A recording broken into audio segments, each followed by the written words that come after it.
તો મંજીરા તો વગાડતા લીધા.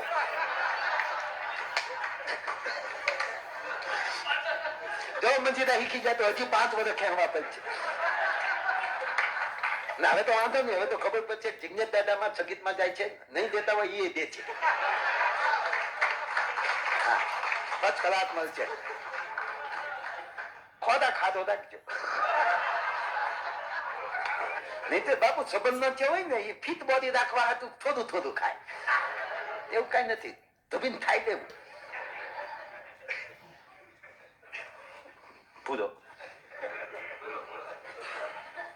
ના ભાઈ હવાનો બચ્ચે દેવું બધું હવાનો એ કે હારું માના ન ઉતરે, જે ઉતરે દોચ્યું એમાં મારે ભાઈ છેલ્લી બચ આવી ને છેલ્લી બચ